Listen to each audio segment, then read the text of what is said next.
जितने आस्था चैनल पर कथा सुन रहे हो, जितने फेसबुक और यूट्यूब पर सुन रहे हो, बहुत सावधानी से सुनना। तो जिनकी यहाँ संपदा की कमी होती है, वैभव की कमी होती है, लक्ष्मी की कमी होती है, प्रतिष्ठा की कमी होती है, धन की कमी होती है, उसके लिए फैक्ट्री नहीं चल रही हो, कोई व्यापार नहीं चल रहा हो, तो एक कांच की प्याली में कपूर के 7 टुकड़े, फिटकरी के 2 टुकड़े और खड़े नमक का 1 टुकड़ा केवल उस प्याली में रख दीजिए महाराज। 15 दिन तक रखे रहने दो उसको, आपको खुद मालूम पड़ जाएगा कि व्यापार कैसे चलता है।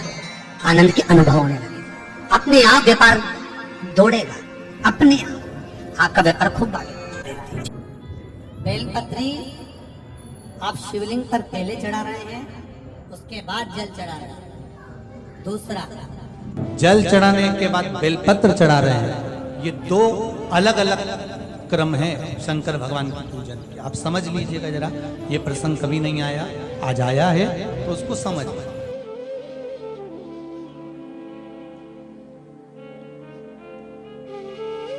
पहले बेलपत्र, उसके बाद में जल जो चढ़ाया जाता है, ये रोग मुक्ति के लिए चढ़ाया जाता है। काय के लिए चढ़ाते हैं अपन? रोग के निवारण, रोग मुक्ति के।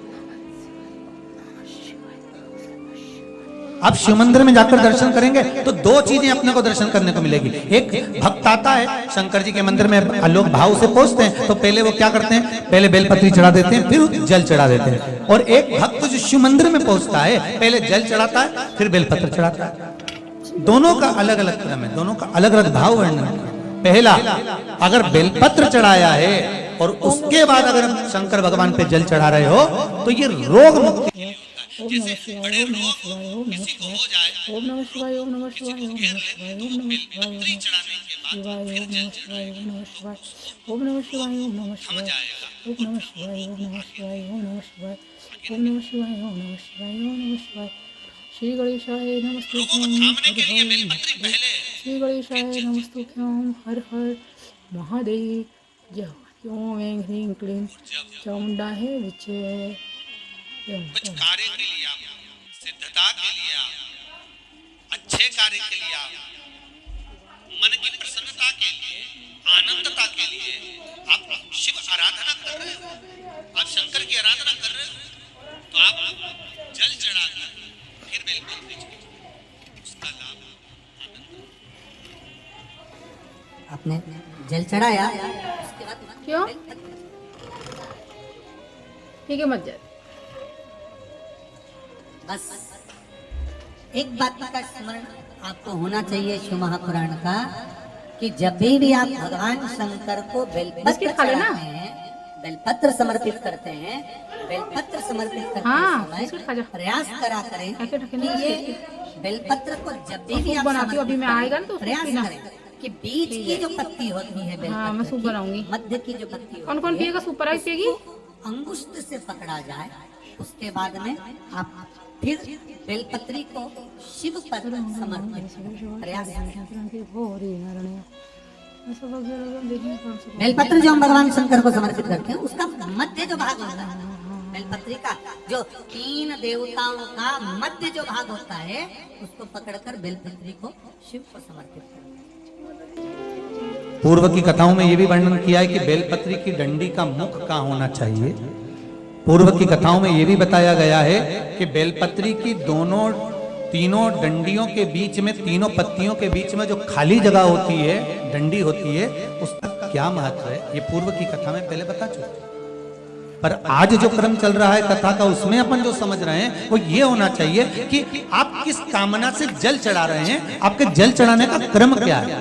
अगर आप रोग मुक्ति के लिए चढ़ा रहे हैं तो पहले बेलपत्र चढ़ेगी, फिर जल चढ़ेगा। आप कार्य सिद्धि के लिए चढ़ा रहे हैं, पहले जल चढ़ेगा। श्री शिवाय नमस्तुभ्यं दर्शकों, हर हर महादेव। स्कंद पुराण कहती है, जिस व्यक्ति पर कर्जा बहुत ज्यादा मात्रा में हो जाता है और कर्जा चूकता नहीं है, आप बहुत प्रयास कर लिए, करोड़ों रुपए का कर्जा हो गया, यहाँ से लिया वहां दिया, वहां से उठाया वहां दिया, वहां से उठाया वहां दिया, तो निवेदन है कभी मौका लगे कर्जा मुक्ति के लिए सारे वृक्षों में अगर कोई श्रेष्ठ वृक्ष माना गया है तो वो बट का वृक्ष माना गया महाराज। इसलिए प्रशासनिक कार्य के लिए, मानसिक टेंशन में, परेशानियों में बटकेश्वर महादेव का स्मरण किया जाता है।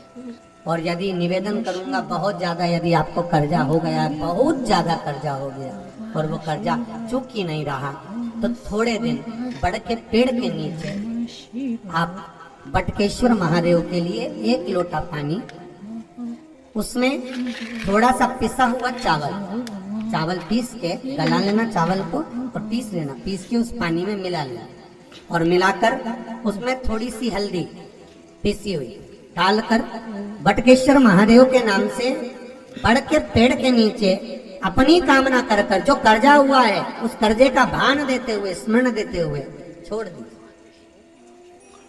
महाराज 2 या 3 सोमवार एक ही जगह पर करना, 3 सोमवार बाद वहीं से बड़ के पेड़ की थोड़ी सी जड़ उठा लाना और उस जड़ को एक कोई धागे में बांधकर या तो अपने गले में डाल लो या अपनी जेब में पटक लो, उसको थोड़े दिन पटक कर रखो, लगभग 2 से 3 महीना पटक कर रखो।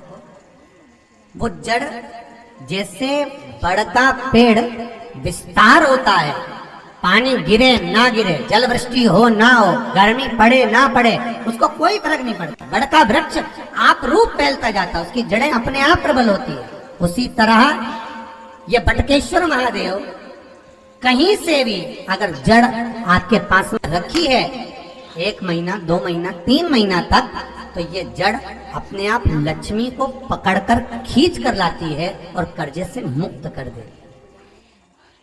श्री शिवाय नमस्तुभ्यम। हर हर महादेव। दर्शकों, भगवान किसी न किसी रूप में भक्तों के दुख दर्द को दूर करने के लिए दर्शन अवश्य देते हैं। भले ही भगवान अपने असली रूप में नहीं आते, लेकिन किसी न किसी रिश्तेदार, परिचित के रूप में सामने आकर भक्तों के बिगड़ते काम को संवार देते हैं। भोलेनाथ पर जिसकी सच्ची श्रद्धा है, उसके संकट अवश्य दूर होते हैं, भक्तों की मनोकामनाएं पूरी होती हैं। सफलता पाने के लिए कर्म हमेशा करते रहना चाहिए। भक्तों पर हमेशा भगवान की नज़र रहती है। पंडित प्रदीप मिश्रा जी कहते हैं, ऐसा कोई व्यक्ति नहीं जिसे दुख ना हो। जीवन में अनेक परेशानियां आती हैं, निराश ना हो और भोले बाबा को 1 लोटा जल जरूर अर्पित करते रहें। निश्चित ही परेशानियां दूर होंगी। जीवन में जो भी परेशानियां हैं उनसे घबराना नहीं चाहिए, उनका हल अवश्य निकलता है। भगवान पर भरोसा अवश्य रखें। शिवलिंग पर 1 बेलपत्र जो रखा है आपने, उसे सच्चे विश्वास के साथ अर्पित करना चाहिए। इससे मन में आत्मविश्वास जागता है और समस्या का निवारण होने लगेगा।